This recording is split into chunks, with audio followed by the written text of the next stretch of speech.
Okay, अस्सलाम वालेकुम। आज हम लेक्चर नंबर 18 में शुरू कर रहे हैं chapter number 15। This is about organic chemistry, यानी इनऑर्गेनिक पोर्शन लास्ट टाइम ख़त्म हुआ था। अब हम ऑर्गेनिक केमिस्ट्री के पोर्शन में जा रहे हैं। ऑर्गेनिक केमिस्ट्री का जो मेन accepted definition है तो we call it is the study of hydrocarbons and their derivatives, यानी हाइड्रोकार्बन और इनके जितने भी डेरिवेटिव्स हैं इनकी स्टडी को आप ऑर्गेनिक केमिस्ट्री कहते हो। ऑर्गेनिक केमिस्ट्री को ऑर्गेनिक क्यों कहते हैं? Why name organic? सो ये लफ्ज़ ऑर्गेनिक निकला है ऑर्गेनिज्म से। तो इसका लॉजिक ये है कि ऑर्गेनिक कंपाउंड जो नेचुरली पाए जाते हैं, नेचुरल ऑर्गेनिक कंपाउंड जो है ये आपको ऑर्गेनिज्म के बॉडी में मिलेंगे। ऑर्गेनिज्म के बॉडी के बाहर अगर नेचुरल कंपाउंड ऑर्गेनिक कंपाउंड अगर मिलते हैं तो वो सिंथेटिक ऑर्गेनिक कंपाउंड होंगे। चूँकि इनका natural source body of organism है इसलिए इनको ऑर्गेनिक का नाम दिया गया है। इसके बिहाइंड एक थ्योरी है the vital force theory.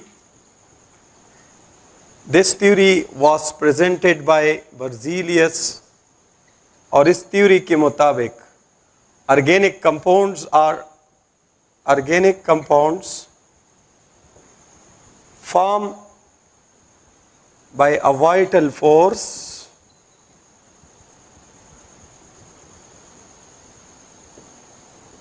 by a vital force inside the body of organisms। यहाँ तक तो बात ठीक है कि नेचुरल ऑर्गेनिक कंपाउंड जो है वो एक वाइटल फोर्स यानी गैर मामूली ताकत, एक इलाही ताकत से, एक सुपर नेचुरल फोर्स से सिंथेसाइज या फॉर्म होते inside the body of organism. लेकिन इस थ्योरी के का जो गलत पॉइंट था वो ये था कि इसने ये कहा था कि ऑर्गेनिक कंपाउंड को आप लेबोरेटरी में सिंथेसाइज नहीं कर सकते, जो गलत साबित हुआ। तो आप एडिशन करें in cannot be synthesized in lab, यानी कि ऑर्गेनिक कंपाउंड सिर्फ नेचुरली पॉसिबल है और सिंथेटिक ऑर्गेनिक कंपाउंड पॉसिबल नहीं है। इस थ्योरी का ये कंसेप्ट था। So when and how this theory got rejection? So 1828 में एक जर्मन केमिस्ट था फ्रीडरिक वुलर। उसने एक्सीडेंटली लेबोरेटरी में यूरिया सिंथेसाइज किया और इस चूंकि ऑर्गेनिक यूरिया एक ऑर्गेनिक कंपाउंड है और वाइटल फोर्स थ्योरी के मुताबिक organic compound can not be synthesize in laboratory. So इस एक्सपेरिमेंट से, इस एक्सीडेंट से vital force theory got wrong. तो इसने बेसिकली फ्रीडरिक वुलर ने रिएक्ट किया था एमोनियम क्लोराइड और ammonium hydroxide with potassium cyanate, और इस रिएक्शन से एक इनऑर्गेनिक कंपाउंड बना दिया एमोनियम साइनेट। और फिर इस एमोनियम साइनेट को जब फर्दर हीट दिया गया, ये एक इनऑर्गेनिक सिंथेटिक कंपाउंड है, इसको जब फर्दर हीट दिया गया तो it got converted into an organic compound and that organic compound was urea.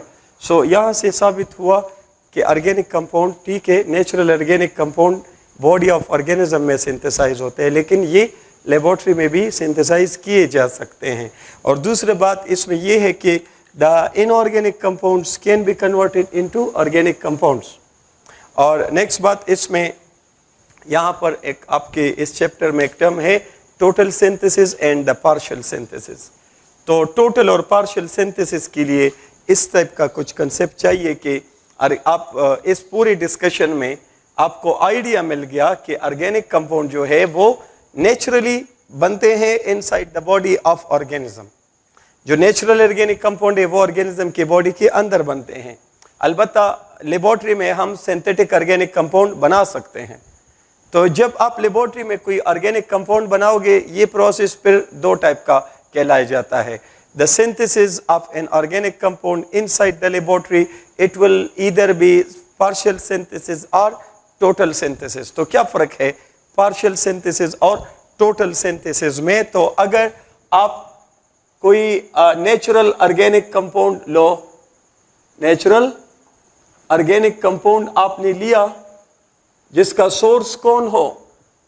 Organism का बॉडी, क्योंकि नेचुरल ऑर्गेनिक कंपाउंड आपको एनिमल और प्लांट्स के बॉडी में मिलते हैं। तो अगर आप कोई नेचुरल ऑर्गेनिक कंपाउंड लो, जो भी लाइक फर्ज करें अगर मैं कह दूं कि कंपाउंड ए है ये, और इस नेचुरल ऑर्गेनिक कंपाउंड को जो है इसको आप क्या करो, converted, this compound is converted into another compound be in laboratory, यानी आप सिंथेसिस कर रहे हो, सिंथेटिक कंपाउंड बना रहे हो। आपने किसी नेचुरल ऑर्गेनिक कंपाउंड ए को लेबोरेटरी में कन्वर्ट कर दिया किसी सिंथेटिक कंपाउंड बी में। ये जो कंपाउंड बी है ये एक सिंथेटिक कंपाउंड है। तो जब भी आप किसी कंपाउंड को लेबोरेटरी में बनाओगे उसको आप क्या कहोगे, सिंथेटिक कंपाउंड। अगर आप कोई सिंथेटिक ऑर्गेनिक कंपाउंड बनाते हो लेबोरेटरी में और इसका जो सोर्स है जिससे आपने बनाया हो वो सोर्स कहाँ से लिया हो, एनिमल या प्लांट से लिया हो, यानी वो सोर्स नेचुरल हो, तो ऐसे सिंथेसिस को आप पार्शियल सिंथेसिस कहते हो। इसको आप क्या कहते हो, the partial synthesis. Simple words में अगर आप किसी नेचुरल ऑर्गेनिक कंपाउंड को सिंथेटिक ऑर्गेनिक कंपाउंड में कन्वर्ट करते हो, the phenomena is called partial synthesis. लेकिन अगर कभी आप ऐसे करो कि आप क्या करो, अब ये जो कंपाउंड बी है, ये कंपाउंड बी किस टाइप का कंपाउंड है, सिंथेटिक कंपाउंड है, यानी आपने लेबोरेटरी में बनाया हुआ है। तो अगर आप कोई सिंथेटिक ऑर्गेनिक कंपाउंड लो और इस सिंथेटिक ऑर्गेनिक कंपाउंड को आप कन्वर्ट करो अनदर सिंथेटिक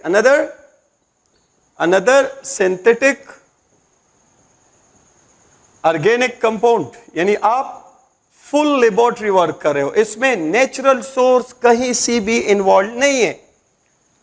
तो जब भी आप किसी एक सिंथेटिक ऑर्गेनिक कंपाउंड को दूसरे सिंथेटिक कंपाउंड में, ये जरूरी नहीं है कि ऑर्गेनिक हो, सिंथेटिक कंपाउंड होना चाहिए, ये मैं ऑर्गेनिक काट देता हूं। अगर आप किसी सिंथेटिक कंपाउंड को सिंथेटिक ऑर्गेनिक कंपाउंड में कन्वर्ट करते हो, this phenomena is called the total synthesis. तो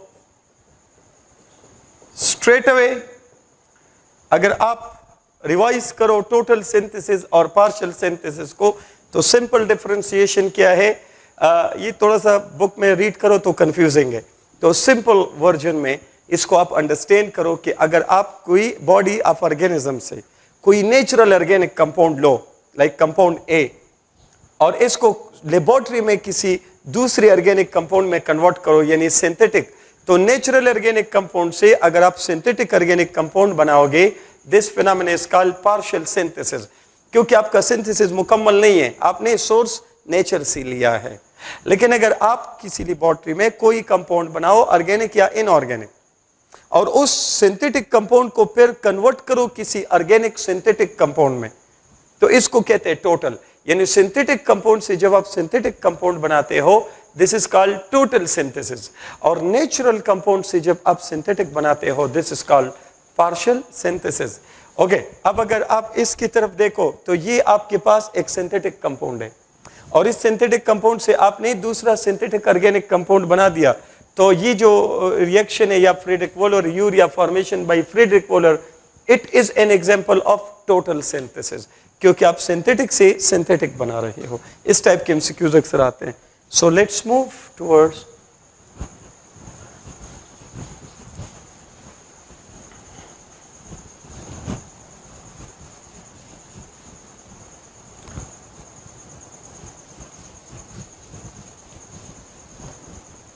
ओके। सो ओवरऑल आप कह सकते हो कि आपके ऑर्गेनिक कंपाउंड्स दो टाइप के हैं।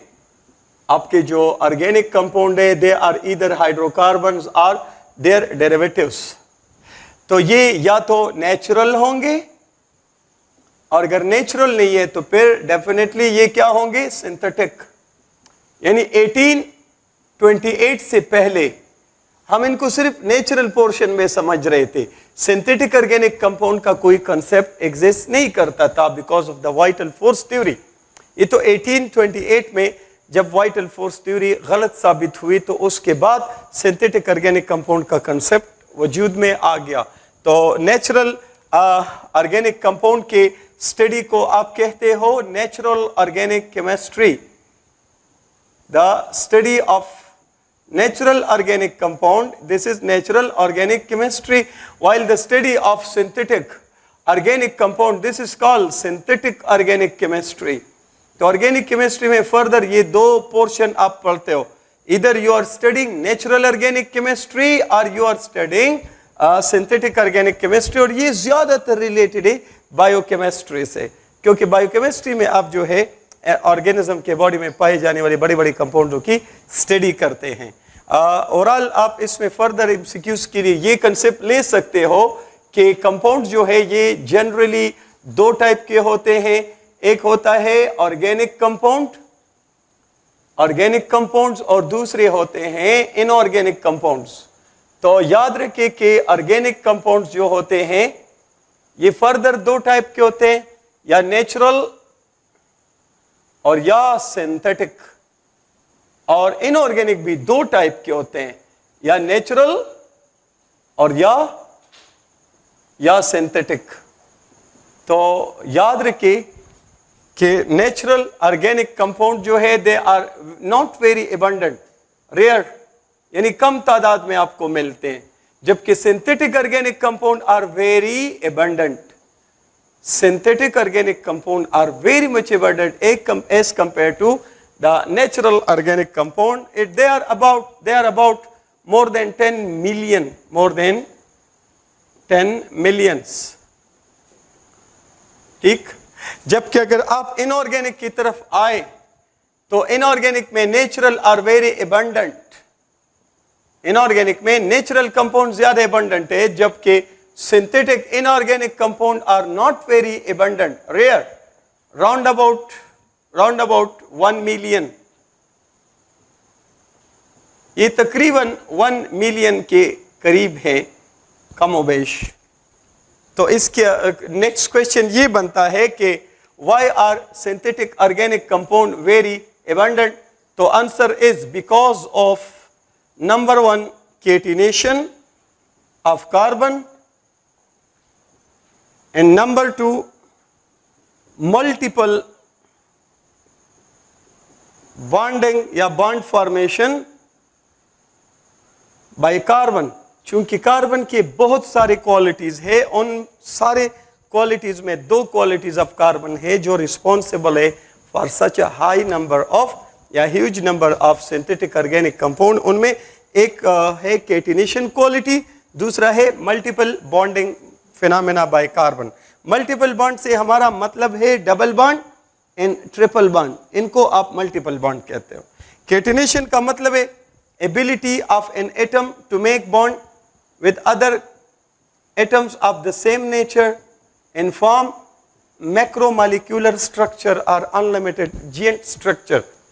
तो ability of carbon to make bond with other carbon atom, covalent bond with other carbon atom and form unlimited chain या structure which may be cyclic, straight chain or branched. This phenomena is called catenation. Catenation phenomena is found in most of the elements of group 4A। ये अक्सर MCQs में आता है कि कौन से group के एलिमेंट में कैटिनेशन फिनोमेना प्रोमिनेंटली पाया जाता है।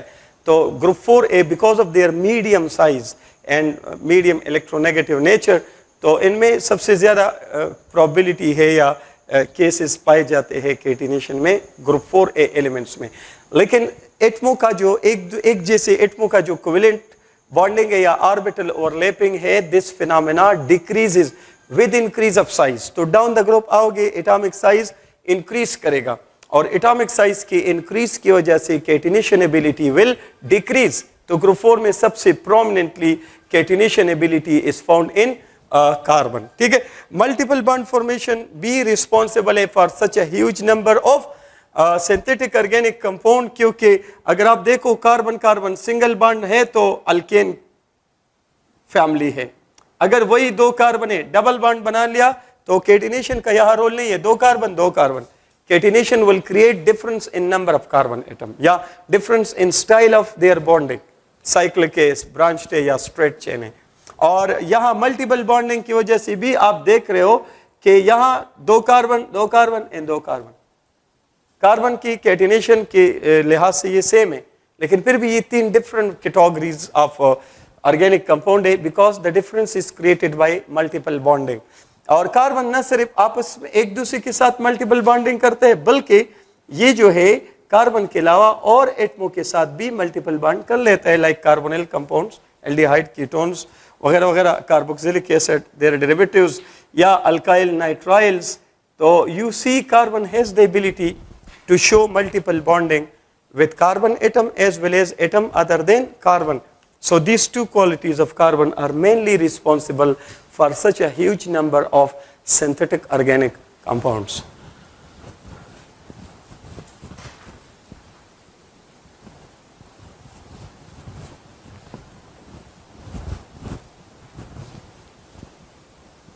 Now let's move towards the classification of organic compounds.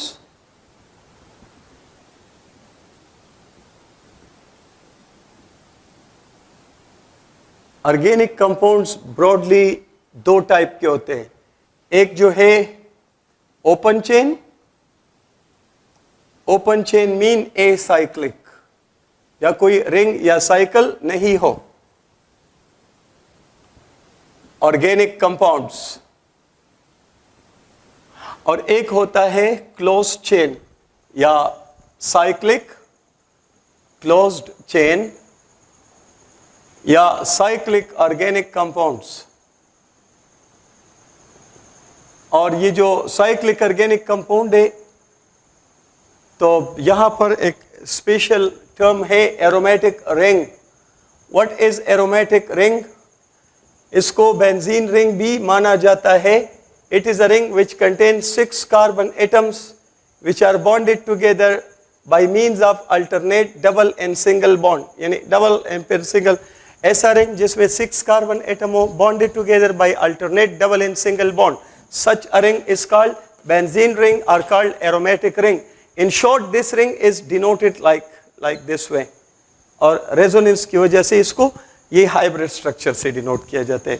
तो जिस कंपाउंड में आपको ये रिंग मिले उस कंपाउंड को एरोमेटिक कंपाउंड कहा जाता है।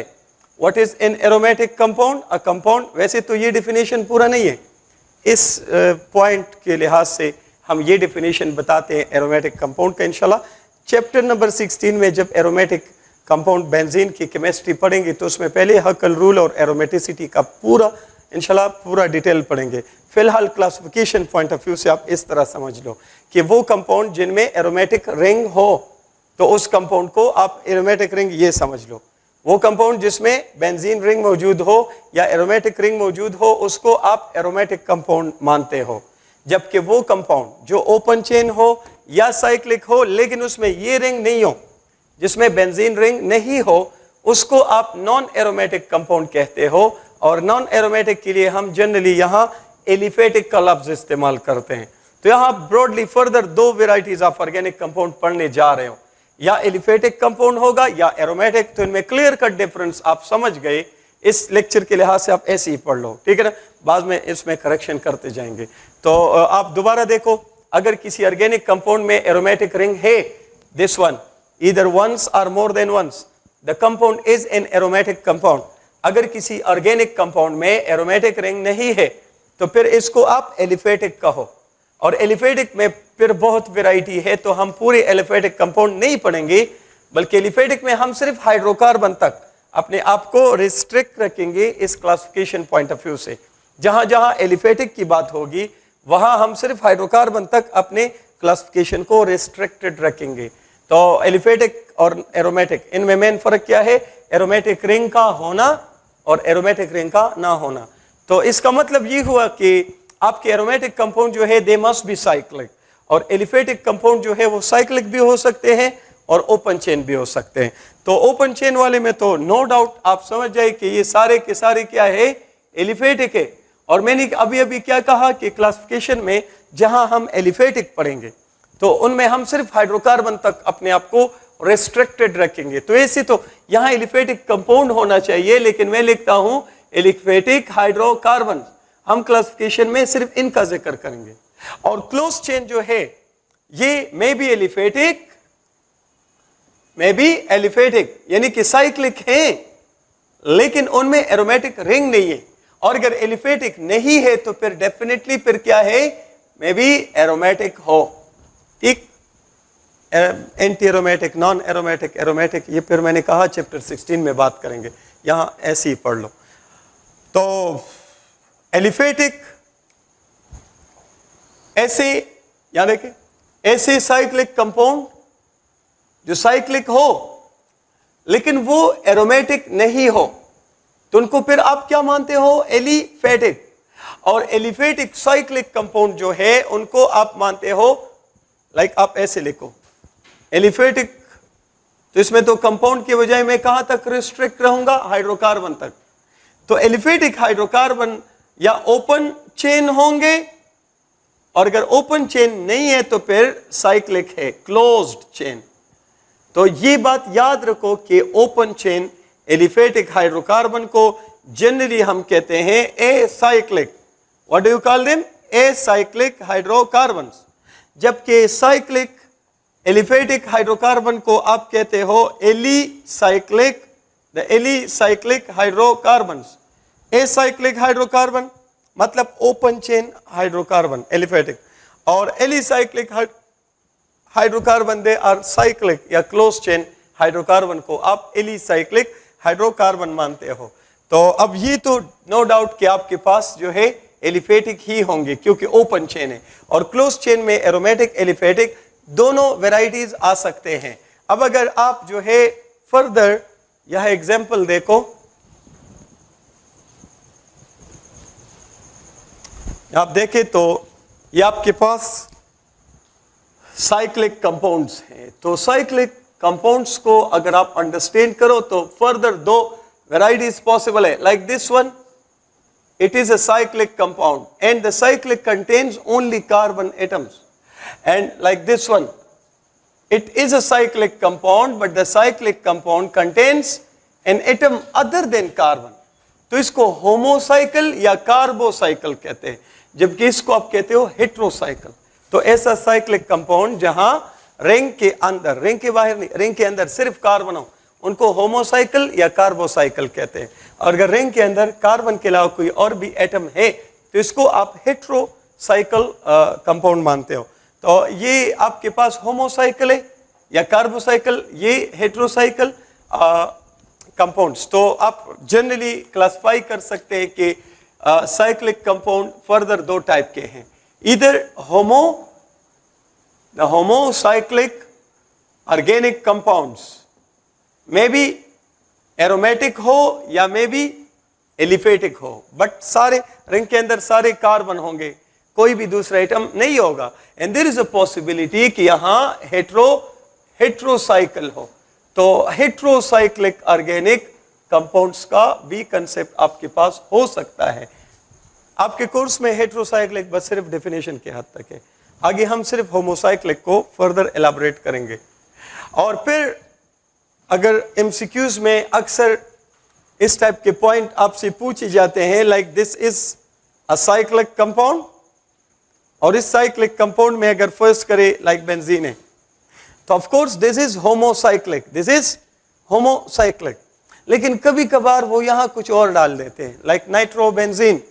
तो नाइट्रोबेंजीन की तरफ अगर आप देखें तो अक्सर आपके माइंड में ये होता है कि इसमें कार्बन के अलावा कोई और एटम आ गया तो ये हेट्रोसाइकिल है। नो, आपने सिर्फ साइकिल देखना होगा, साइकिल के बाहर अगर कोई और एटम लगाए तो उसको आप होमो या हेट्रो के साथ कोई कंसर्न मत दो। तो यहां रिंग के अंदर सिर्फ कार्बन है, don't think about it, so this is a homocyclic compound. अगर रिंग के बाहर कोई और एटम है तो इसको आप हेट्रो मत माने, रिंग के अंदर अगर कोई और एटम है तो उसको आप हेट्रो मान सकते हो। And this homocyclic compound is also called the carbocyclic organic compounds as well. तो होमो हेट्रो की बात समझ गए। अब अगर फर्दर इसको हम मजीद एक्सप्लेन करने की कोशिश करें तो aliphatic hydrocarbon which do not have cycle, तो उनको जनरली आप क्या मानते हो? Acyclic, you call them the acyclic hydrocarbons. और ऐसे एलिफेटिक हाइड्रोकार्बन अगर होमोसाइक्लिक को आप फर्दर दो वेराइटीज में डिस्ट्रीब्यूट करो तो ये एलिफेटिक होमोसाइक्लिक, तो इसमें आप सिर्फ हाइड्रोकार्बन तक रिस्ट्रिक्टेड रहोगे। And there is a possibility कि ये क्या हो? Aromatic homocyclic hydrocarbons. ठीक, अब ऐसे एलिफेटिक हाइड्रोकार्बन जो साइक्लिक हो तो इनके लिए आप क्या लफ्ज इस्तेमाल करते हो? Generally the alicyclic hydrocarbon. Acyclic hydrocarbon और एलिसाइक्लिक में मेन डिफरेंस है कि एसाइक्लिक ओपन चेन में होता है और एलिसाइक्लिक जो है वो साइक्लिक फॉर्म में होता है, लेकिन एलिफेटिक दोनों होते हैं, एरोमेटिक नहीं होते। अब अगर आप एसाइक्लिक हाइड्रोकार्बन की बात करें तो ये फर्दर दो वेराइटीज में आप इनको डिस्ट्रीब्यूट कर सकते हो। लाइक आप इनको कह सकते हो acyclic saturated hydrocarbon where tetravalency of each carbon is fully satisfied, यानी all carbon single bond exist करते हो, और इनको जनरली आप कहते हो अल्केन्स। अल्केन्स को अदर वर्ड्स में आप क्या कहते हो? Paraffins, because they show very little tendency, para mean little, affinis मतलब tendency. Alkanes show very little tendency towards reactivity because all bonds of an alkane are sigma bond which are very very stable bonds। और इनकी पहचान आप करते हो एक general formula से। तो what is the general formula? What is the general formula for alkanes? तो अल्केन का जनरल फार्मूला है CnH2n+2, where this N indicates number of carbon atoms in an alkane, methane, ethane, propane. और इस तरह इसमें दूसरी वैरायटी है acyclic unsaturated. Acyclic unsaturated hydrocarbons, तो एसाइक्लिक अनसैचुरेटेड हाइड्रोकार्बन में दो वैरायटीज फर्दर एग्जिस्टेबल है। एक है इनके कार्बन कार्बन डबल बॉन्ड वाला, यानी तमाम कार्बन की टेट्रावेलेंसी फुली सेटिस्फाइड नहीं होगी, at least one carbon carbon double bond और one carbon carbon triple bond must exist. तो कार्बन कार्बन ट्रिपल बॉन्ड भी हो सकता है। तो इनको आप जनरली कहते हो अल्कीन्स। ये अल्कीन इनका आयुपेक सिस्टम नेम है, और कॉमन सिस्टम में इनको आप कहते हो अल्काइलिन्स, और अदर वर्ड्स में आप इनको ओलिफिन्स भी कहते हो। ओलिफिन्स का लफ्ज निकला है ओलिफेरस से, और अलिफेरस का मतलब है ऑयली, यानी ये जब अल्कीन का कोई भी मेंबर जब क्लोरीन या ब्रोमीन के साथ रिएक्ट करते हैं तो इनका जो विसिनल डाई क्लोराइड या विसिनल डाई ब्रोमाइड बनता है वो ऑयली होता है। So they form oily product when react with chlorine और bromine, specially chlorine. For that reason they are called olefin oleiferous as well. और अगर आप ट्रिपल बॉन्डेड हाइड्रोकार्बन की बात करें ओपन चेन में तो इनको आप कहते हो alkynes, and the alkynes are also called acetylenes। अब अगर आप इसका जनरल फार्मूला देखो तो इट इज CnH2n, ठीक है, यानी अल्केन से दो हाइड्रोजन माइनस करोगे तो अल्कीन बनेगा। और अगर इसकी पहचान करते हो तो इट इज CnH2n-2, यानी अल्कीन से दो हाइड्रोजन रिमूव करोगे तो अल्केन से दो हाइड्रोजन रिमूव करोगे तो क्या बनेगा? अल्कीन। अल्कीन से दो हाइड्रोजन रिमूव करोगे तो अल्काइन बनेगा। ठीक है, इसी तरह अगर आप यहां आ जाए तो देयर इज अ पॉसिबिलिटी कि ये इस तरह एलिसाइक्लिक सैचुरेटेड हो। तो alicyclic saturated hydrocarbons where tetravalency of each carbon is fully satisfied, all carbon carbon single bonds, carbon carbon single bonds. तो इसका एग्जाम्पल जो है वो है अल्केन के बजाय क्या? The cyclo alkanes. और साइक्लो अल्केन जो है इनका जनरल फार्मूला है CnH2n, यानी CnH2n, it is general formula of alkene in open chain. And CnH2n, it is general formula of cycloalkane in cyclic form. It means कि alkenes or cycloalkanes are isomers. The cyclic isomers of alkenes, they are the cyclic isomers of alkene, they are cycloalkanes. यानी CnH2n इन दोनों का general formula आ रहा है. Like अगर आपसे पूछा जाए कि C3 और H, अगर आप इसमें 2 into 3 लगाए तो कितना आएगा? 6. तो देयर इज अ पॉसिबिलिटी कि ये ओपन चेन कंपाउंड हो, और देयर इज अनदर पॉसिबिलिटी कि ये साइक्लिक कंपाउंड हो.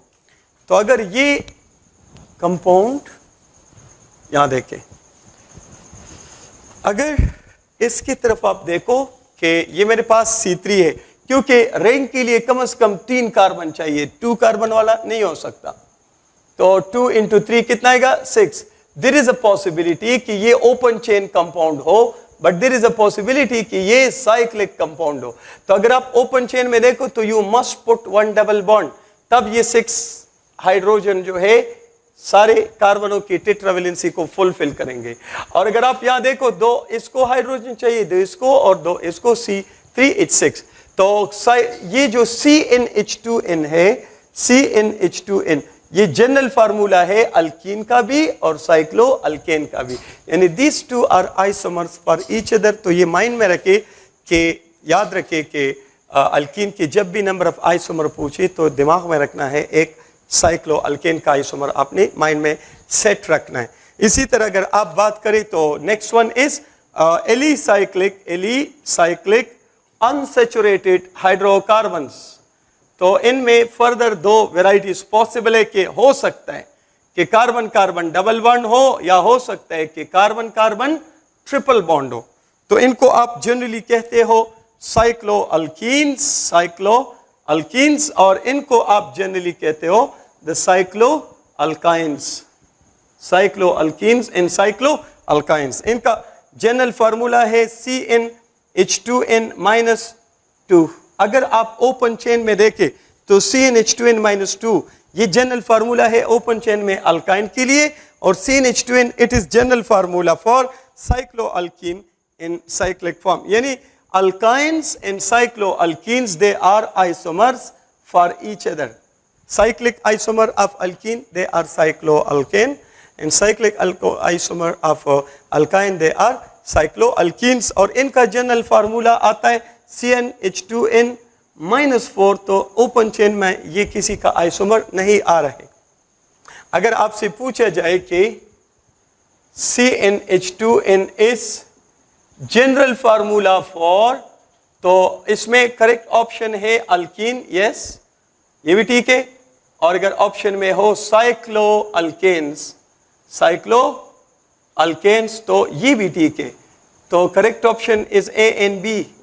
लेकिन अगर ये क्वेश्चन इस तरह हो कि CnH2n is general formula of या फॉर सैचुरेटेड, यहां लफ्ज डाल दिया सैचुरेटेड, तो सैचुरेटेड में इसका करेक्ट आंसर क्या है? साइक्लोअल्केन्स,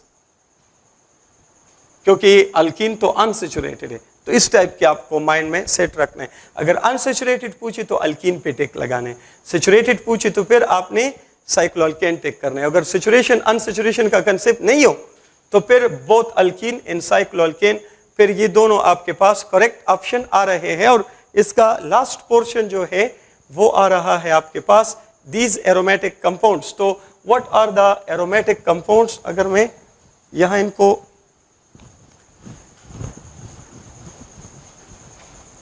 अगर एरोमेटिक कंपाउंड वाली बात आप यहां देखें, ये एरोमेटिक होमोसाइक्लिक कंपाउंड्स, तो इनको आप यहां अंडरस्टैंड करें. एरोमेटिक कंपाउंड्स में मैंने बता दिया एरोमेटिक रिंग होना मस्ट है, they must be cyclic. Open chain में नॉट पॉसिबल. तो देयर इज अ पॉसिबिलिटी कि इसमें एरोमेटिक रिंग सिर्फ एक दफा हो, then you call it monocyclic. Aromatic compounds को शॉर्टकट में आप एरीन्स भी कहते हो.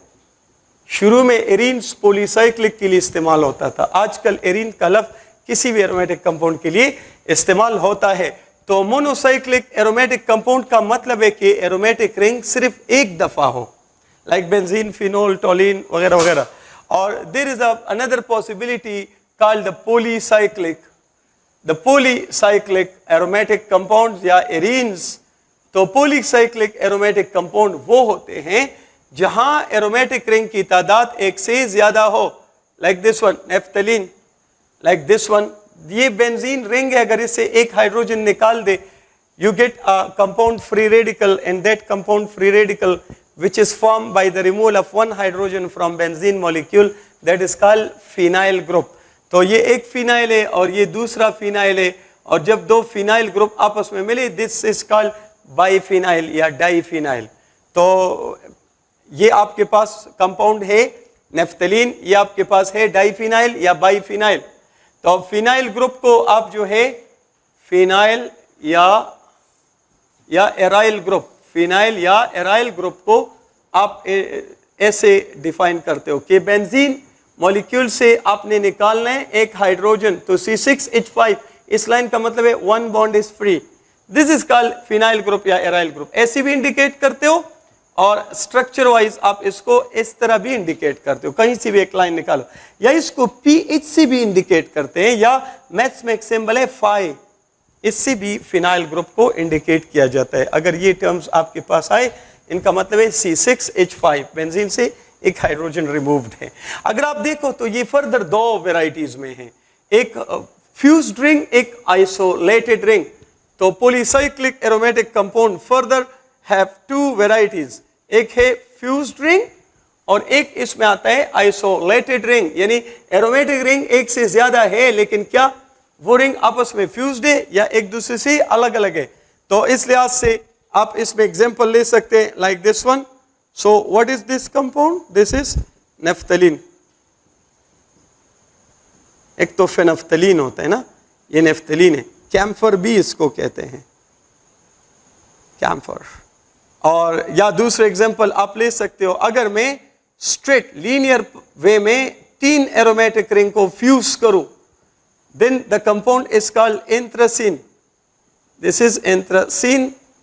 या अगर आप 3 एरोमेटिक रिंग को इस अंदाज से अरेंज करें कि one of them is upwards, तो this is called phenanthrene। ये वो एग्जांपल है जो आपके कोर्स से रिलेटेड है, fused ring polycyclic aromatic compound का, फेनंथ्रीन। और एक बात याद रखो कि एरोमेटिक कंपाउंड जो है ये नेचुरली ज़्यादातर प्लांट्स में मिलते हैं, और इनका सबसे ज़्यादा एप्लीकेशन मेडिसिनल इंपॉर्टेंस है, ज़्यादातर केवरिंग में इस्तेमाल होते हैं, मेडिसिन में ज़्यादातर आपको इस टाइप के रिंग नज़र आते हैं। अगर आप वो किसी मेडिसिन स्ट्रिप का जो है टैबलेट का लिटरेचर निकाले तो इस टाइप के स्ट्रक्चर बहुत आपको नज़र आएंगे। यानी एरोमेटिक कंपाउंड ज़्यादातर प्लांट्स इनका ओरिजिन होता है नेचुरल में, और ये जो है मेडिसिनल पर्पस के लिए ज़्यादातर एप्लीकेबल होते हैं। ओके, सो आइसोलेटेड रिंग में आप ले सकते हो, like this one, this is benzene. अब इसको आप क्या कहते हो? फिनाइल। This is benzene. अब आप एक हाइड्रोजन निकालो, फिनाइल, 2 फिनाइल आपस में मिलते हैं तो the compound is called what? Biphenyl, या यू कॉल इट डाइफिनाइल। अगर आप इसकी तरफ देखो तो दिस इज मीथेन। अगर मीथेन का एक हाइड्रोजन आप निकालो और यहां पर एरोमेटिक रिंग कनेक्ट करो, then you call it toluene, या you call it phenyl methane. What do you call it? Phenyl methane.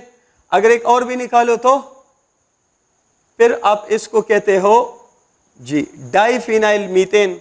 एक और भी निकाले फिर आप इसको क्या कहते हो? Triphenyl methane.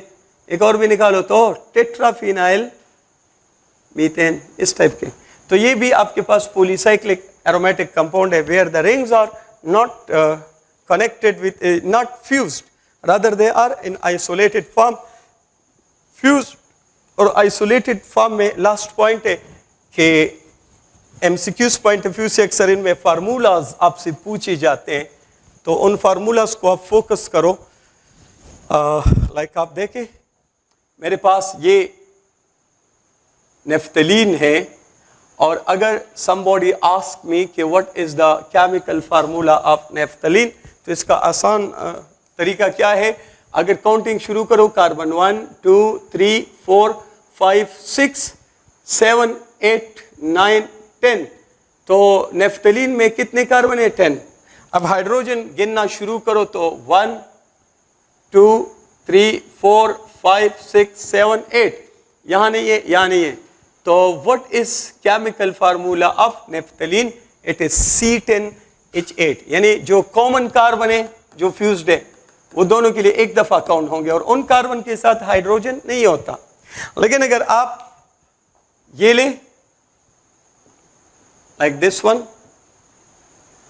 ये, तो इसमें आप काउंटिंग कर सकते हैं कार्बन 1 2 3 4 5 6 7 8 9 10 11 एंड 12, और हाइड्रोजन काउंट कर सकते हैं, यानी कार्बन तो 12 हुए, हाइड्रोजन 1 2 3 4 5 6 7 8 9 10।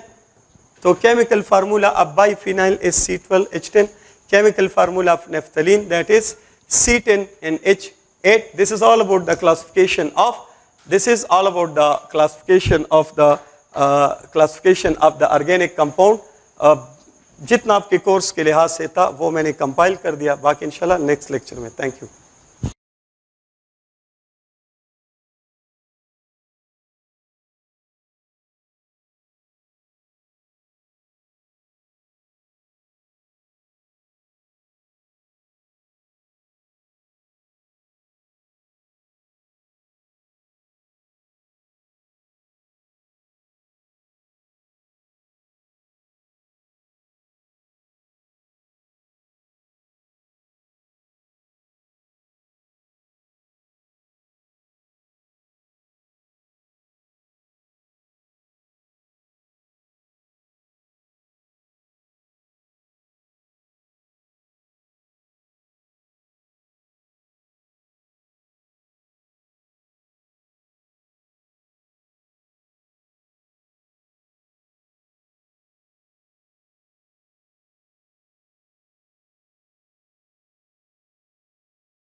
अस्सलाम वालेकुम।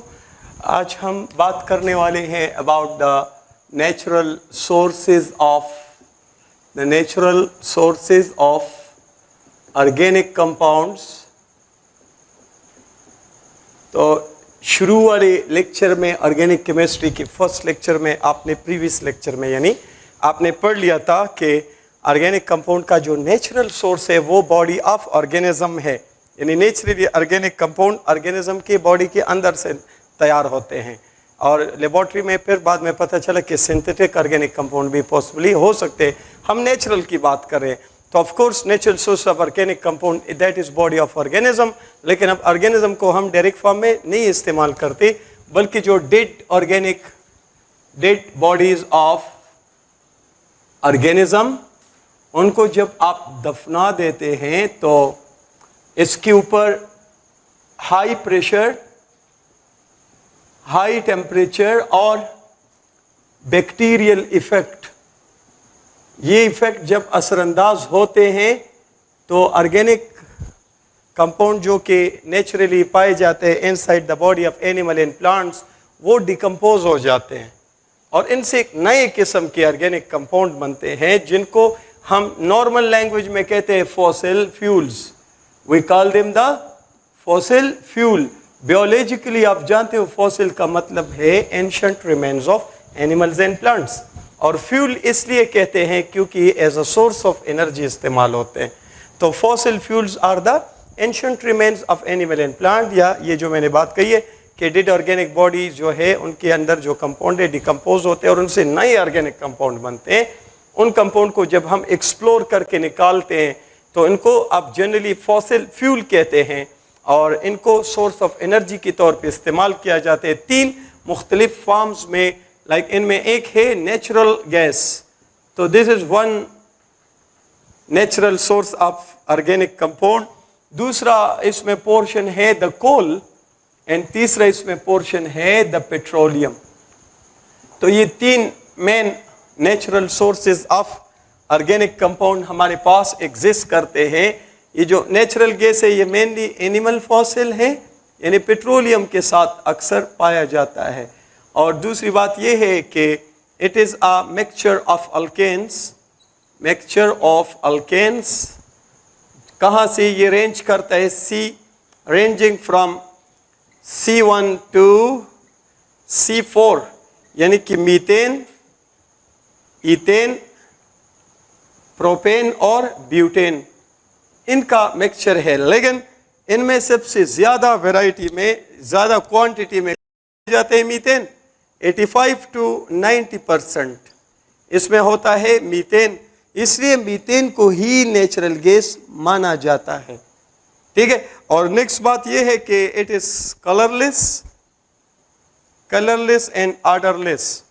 फिर जब गैसों में ये गैस लीक हो जाती है तो हमें क्यों इनका पंजेंट टाइप स्मेल फील होता है?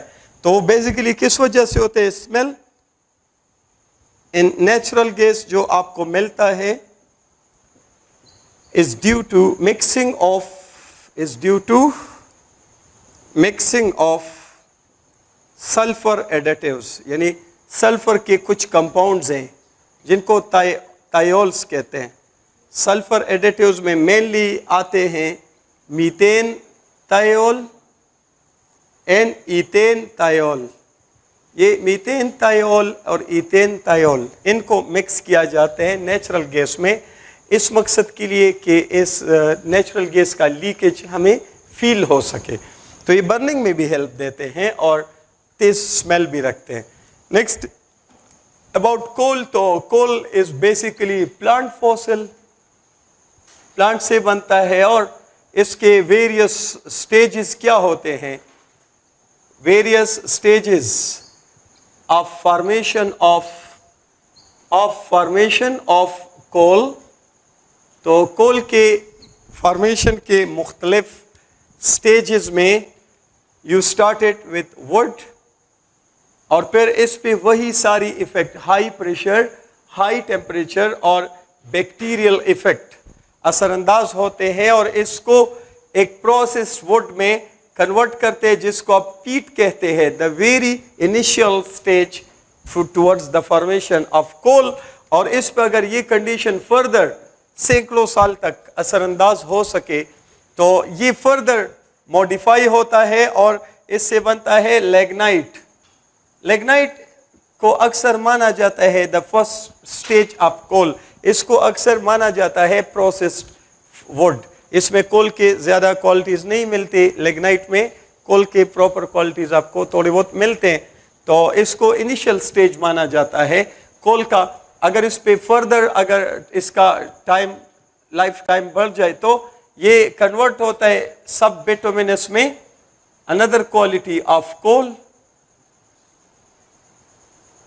और अगर ये फर्दर मैच्योर हो जाए तो further mature that is called coal that is bituminous. और the most matured coal we have got that is till now that is called anthracite. Anthracite जो है this is the most matured coal. और coal का life time जितना बढ़ता जाता है तो इसमें कार्बन कंटेंट बढ़ता जाता है, more decomposition of the compound will take place. तो this is most matured variety of coal and it has maximum carbon content. ये अक्सर एमसीक्यूज में पॉइंट्स पूछे गए हैं। तो एंथ्रासाइट में सबसे ज़्यादा कार्बन कंटेंट कोल का आपको मिलेगा। फिर इसके बाद जो है अगर आप कोल को डिकम्पोज करना चाहते हो into various useful fractions, various useful compounds, तो the thermal decomposition of coal, the thermal decomposition of coal उसको आप कहते हो carbonization. So what do you mean by this term carbonization? एक केमिकल प्रोसेस है, क्योंकि इसमें मैंने लफ्ज इस्तेमाल किया थर्मल डिकम्पोजिशन ऑफ कोल। जहां भी डिकम्पोजिशन का लफ्ज हो तो डिकम्पोज होने का मतलब है केमिकली टूट जाना। थर्मल का मतलब है हीट के जरिए। तो अगर आप कोल का थर्मल डिकम्पोजिशन करो this phenomena is called carbonisation, यानी कि एक केमिकल फिनोमेना है। और इस कार्बोनाइजेशन के लिए आप जो टेक्निक इस्तेमाल करते हो तो that technique is called destructive distillation, that is called the destructive distillation। तो distillation is a physical phenomena, distillation एक physical process है, लेकिन destructive distillation में चूंकि thermal decomposition वाक़या होता है इसलिए it is a chemical type of distillation। thermal destructive distillation ये MCQ अक्सर आता है, which form of distillation is a chemical process। तो destructive distillation क्योंकि इसमें thermal decomposition is taking place और डिकम्पोजिशन एक केमिकल फिनोमेना है। तो अगर आप कोल का थर्मल डिकम्पोजिशन करो तब आप के पास जो है इसमें क्या पॉसिबल फ्रैक्शन बन सकते हैं उस पे थोड़ी सी discussion. Let's talk about this carbonisation.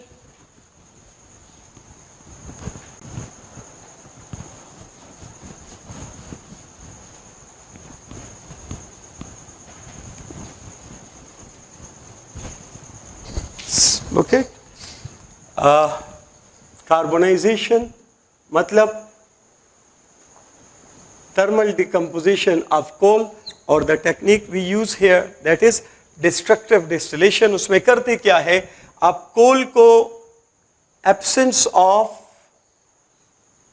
Of oxygen में, क्योंकि ऑक्सीजन की मौजूदगी में फिर तो ये कंबस्ट होने लगेंगे और हमें इसको डिकम्पोज करना है। एब्सेंस ऑफ ऑक्सीजन में हाई टेम्परेचर प्रोवाइड करते हो and it is broken down decompose into 4 different kind of fractions या components. One is called the coal tar, other one is called, बल्कि आप यहां से स्टार्ट लो कि कोल गैस यहां लिखो, कोल गैसेस। और these coal gases are actually a mixture of carbon monoxide and the hydrogen gas. Yes, थोड़ी बहुत हाइड्रोकार्बन भी इसमें बनते हैं, मीथेन वगैरह भी इसमें, इथेन वगैरह भी बनते हैं, लेकिन मेनली ये चीज़ होता है। और इस मिक्सचर को जनरली हम वाटर गैस भी कहते हैं। इसके लिए टाउन गैस का लफ्ज भी इस्तेमाल होता है। और नेक्स्ट पोर्शन या फ्रैक्शन इसका है the coal tar, and this coal tar is basically mixture of mixture of various organic compounds like hydrocarbons यानी alkanes, cycloalkanes, और इनमें सबसे ज्यादा जो ऑर्गेनिक कंपाउंड पाए जाते हैं मैं यहां लिखता हूं मेनली एरीन्स। एरीन्स का मतलब एरोमेटिक कंपाउंड। पिछली दफा मैंने कहा था कि एरोमेटिक कंपाउंड का नेचुरल सोर्स क्या है? प्लांट्स। ज़्यादातर ये प्लांट्स में पाए जाते हैं। तो एरोमेटिक कंपाउंड्स बहुत ज़्यादा मकदार में यहाँ आपको मिलेंगे। अगर आप इस कोल टार चूँकि लिक्विड है, इसका फ्रैक्शनल डिस्टिलेशन करो फिजिकल फिनोमेना, तो इसमें मुख्तलिफ जो कंपाउंड है, specially various organic compound, anthracene, phenanthrene और वगैरह, नेफ्थलीन वगैरह, ये सारे बेंजीन, फिनोल, क्रिसोल, ये जुदा हो जाएंगे एक दूसरे से, जिनको आप जो है अपने पर ओके। नेक्स्ट वन इज, इसमें है एमोनिकल, द एमोनिकल लिक्वर। और एमोनिकल लिक्वर जो है, this is basically aqueous solution of ammonia, and the last portion you are left with, that is coke, और coke is mainly carbon black। तो ये है मेन फ्रैक्शंस ऑफ कोल। अगर आप कोल का डिस्ट्रक्टिव डिस्टिलेशन करो या कार्बोनाइजेशन करो तो ये केमिकली टूट जाता है और इससे कोल गैसेस बनती है, कोल टार बनता है, एमोनिकल लिक्वर बनता है और कोक। ये है कुछ basic important points about coal. Next one, petroleum के कुछ मेन पॉइंट्स आप अंडरस्टैंड करो। तो पेट्रोलियम में जो लफ्ज़ पेट्रोलियम है, ये दो अल्फाज का कॉम्बिनेशन है। पेट्रो मतलब रॉक एंड ओलियम मतलब ऑयल। सो रॉक से मिलने वाला जो ऑयल है उसको पेट्रोलियम कहते हैं। ये एक greenish black highly viscous liquid है। मेनली ये एनिमल फॉसिल है और इसमें मेनली क्या होते हैं? Mainly consists of alkane, mainly consists of various alkanes.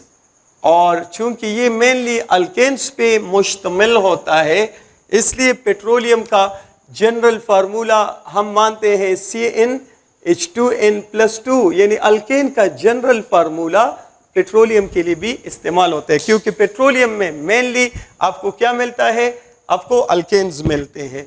The next portion कि अगर इसके मुख्तलिफ कंपोनेंट को आप एक दूसरे से जुदा करते हो तो अगला जो मैं पोर्शन बता रहा हूँ ये आपके चैप्टर नंबर 22 में आपको मिलेगा।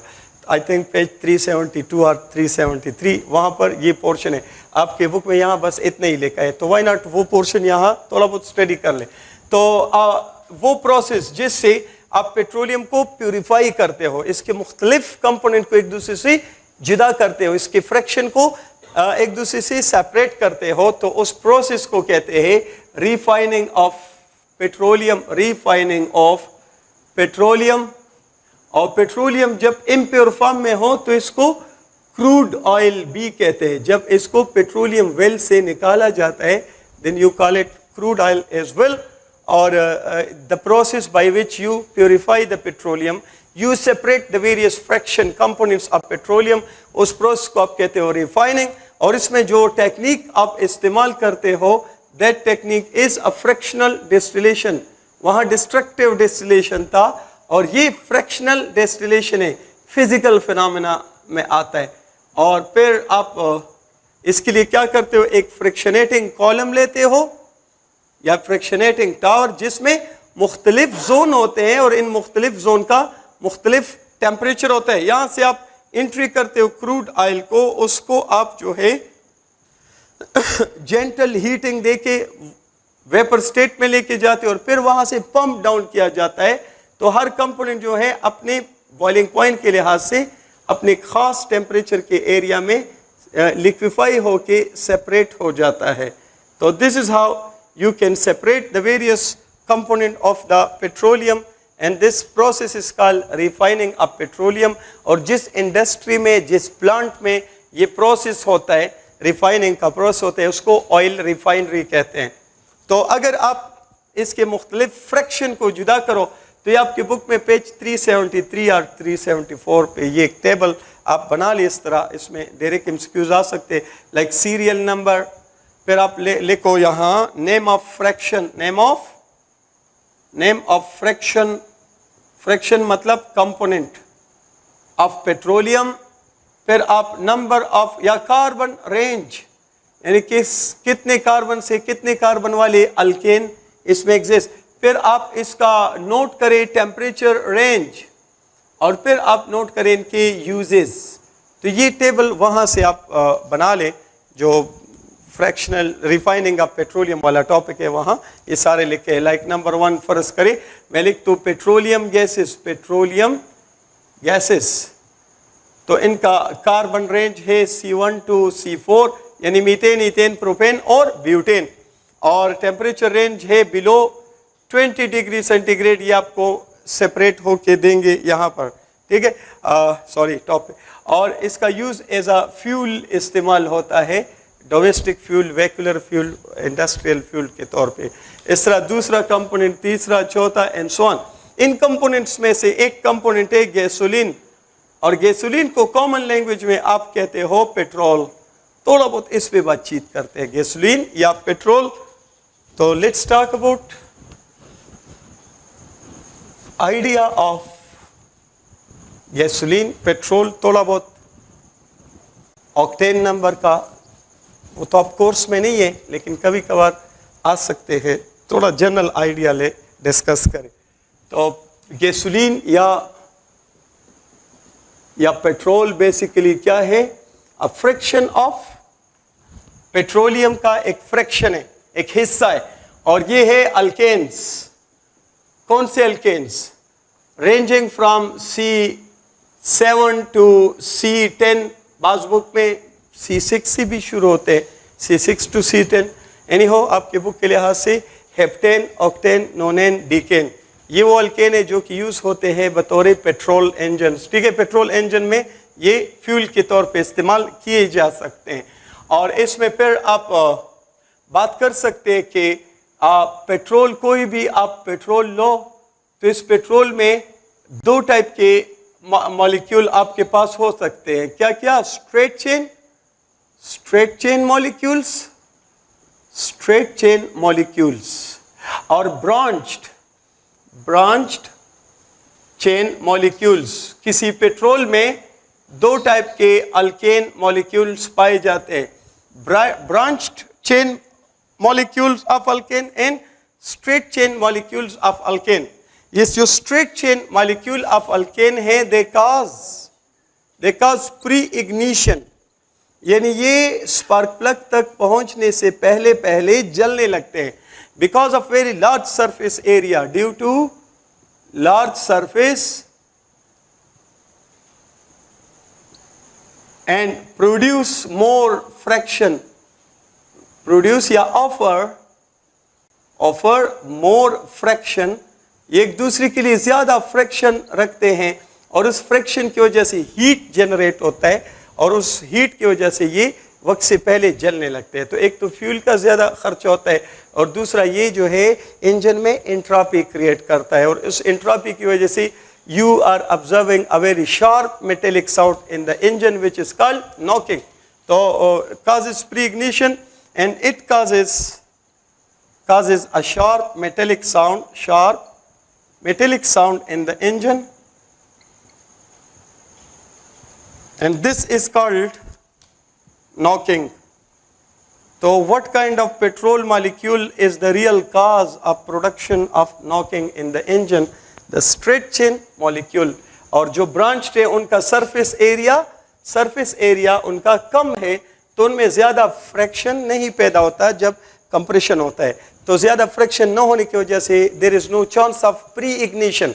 तो knocking will not be caused by branch molecule, rather knocking will be caused by the straight chain molecule. इसलिए पेट्रोल में अगर आप स्ट्रेट चेन मॉलिक्यूल की तादाद कम करोगे और ब्रांच मॉलिक्यूल की तादाद बढ़ाओगे तो इसकी क्वालिटी एनहांस होगी। अक्सर एमसीक्यू आता है, व्हाट काइंड ऑफ पेट्रोल या क्वालिटी ऑफ पेट्रोल में बी एनहांस्ड बाय तो by increasing the percentage of branch petrol molecule, straight वाले बढ़ने से इसमें नॉकिंग का प्रॉब्लम क्रिएट होता है, ठीक है। और नॉकिंग की वजह क्या है? Knocking, sharp metallic sound produce inside the engine is called knocking. Knocking की वजह क्या है? Pre ignition of what kind of petrol molecule? Of straight chain petrol molecule. Straight chain petrol molecule का सरफेस एरिया ज्यादा होता है। जब engine में कंप्रेशन होता है पिस्टन का, तो ये एक दूसरे के साथ ऑलमोस्ट टच कर जाते हैं, और जब ये पास ऑन करते हैं गैसियस स्टेट में, they create friction, and that friction actually causes pre ignition, और उस प्री इग्निशन से इंजन में एंट्रोपी पैदा होती है, and that is a cause of knocking, ठीक है। और अगर आप ब्रांच्ड पेट्रोल मॉलिक्यूल बढ़ाओगे तो नॉकिंग का सवाल ऑटोमेटिकली रिमूव हो जाएगा, क्योंकि उनका सरफेस एरिया कम होता है। ओके, अब आप कह सकते हो कि quality of petrol, quality of a petrol is maintained by what kind of molecule? Maintained by branched molecule and not by straight chain molecules, ठीक। the percentage of branched chain molecules of a petrol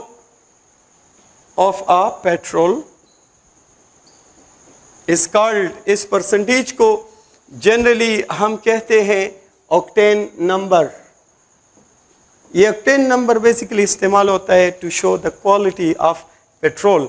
और octane number असल में होता क्या है? It is the percentage of branch petrol molecule.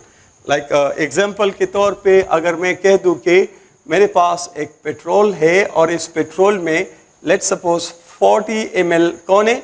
40 ml in heptane है let's say, और let's suppose 70 ml इसमें आइसो हेप्टेन है, तो what will be the octane number of this petrol?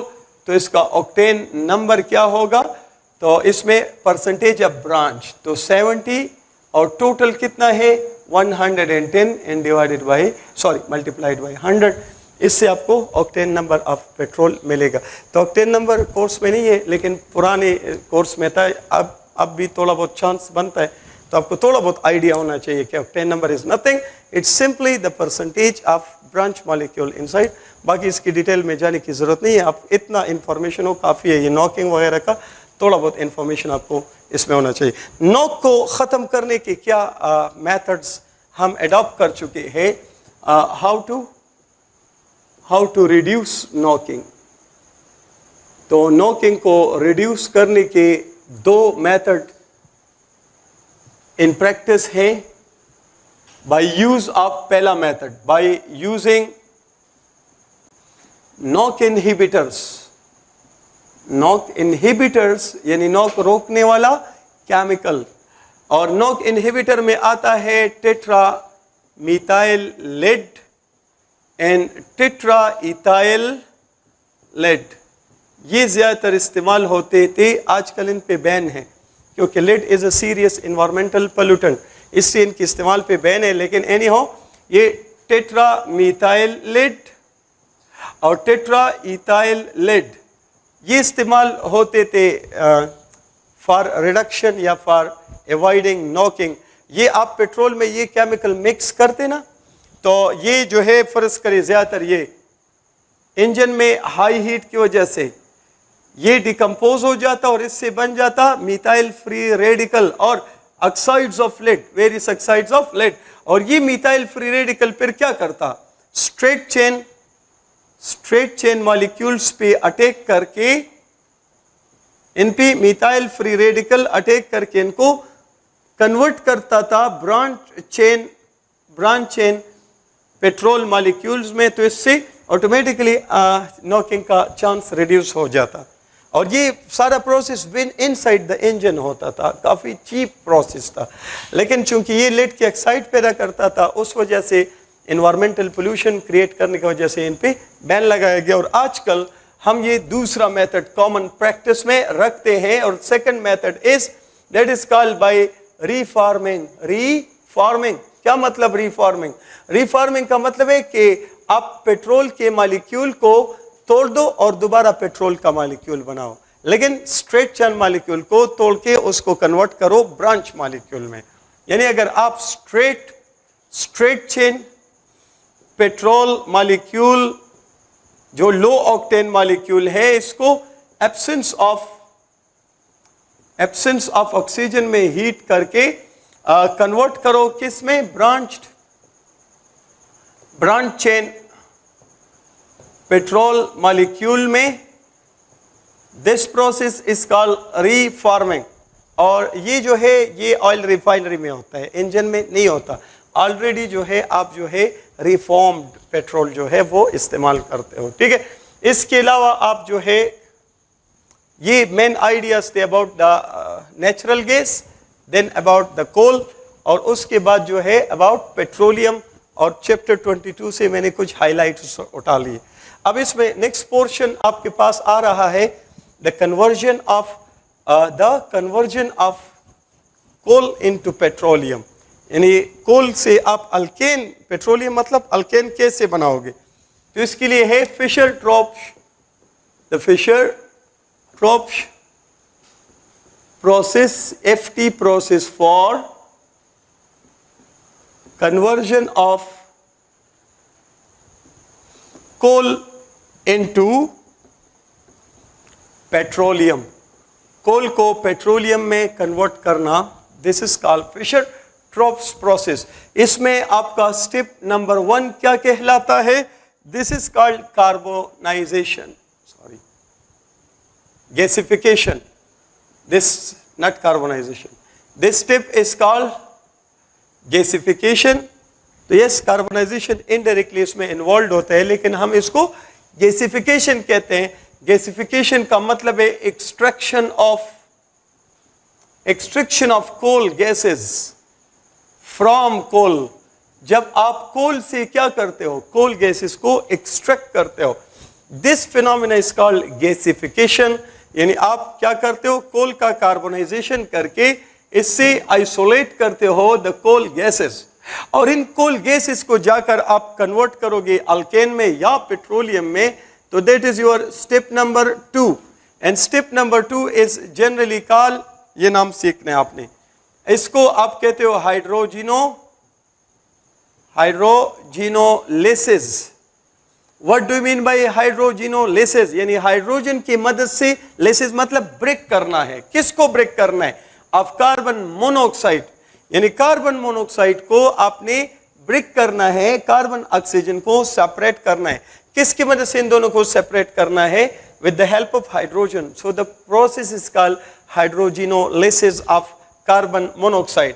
तो carbon will be converted into alkane and oxygen will be converted into water vapors, ठीक है।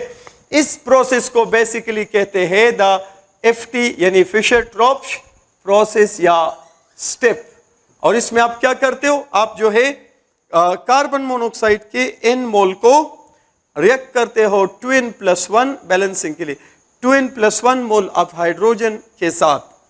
तो यहां इन दोनों की रिएक्शन से आपको मिलता है हाई टेम्परेचर देके, हाई प्रेशर देके, इससे मिलता है आपको यू गेट CnH2n+2 यानी अल्केन, जिसको आप क्या मानते हो, पेट्रोलियम, और n moles of H2O. This is what we call Fischer-Tropsch process या the hydrogenolysis of carbon monoxide। यानी कि आपने जो है कोल से पहले कोल गैसेस एक्सट्रैक्ट करने हैं, उस प्रोसेस को आप कहते हो गैसिफिकेशन। और फिर जो है आपने क्या करना है, हाइड्रोजिनोलिसिस ऑफ कार्बन मोनोऑक्साइड, यानी कार्बन मोनोऑक्साइड को आपने जो है तोड़ देना है with the help of what, with the help of hydrogen. तो ये आपके पास कंसेप्ट हुआ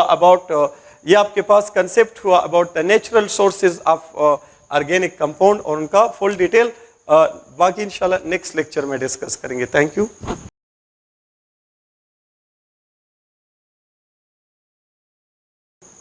Okay ji, so today we are discussing the next topic of your chapter number 15. It is what we call the functional group.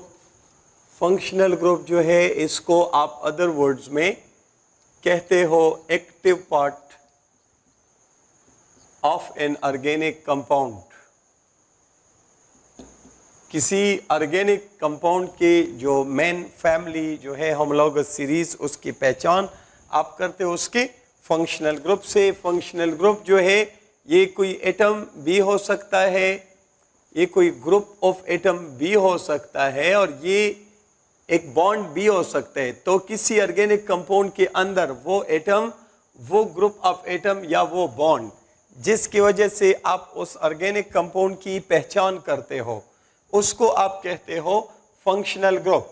या किसी organic compound के अंदर वो atom, वो ग्रुप ऑफ एटम या वो बॉन्ड जिसकी वजह से ये ऑर्गेनिक कंपाउंड एक कैरेक्टरिस्टिक ऑर्गेनिक रिएक्शन देता हो, तो उसको आप कहते हो functional group of the organic compound.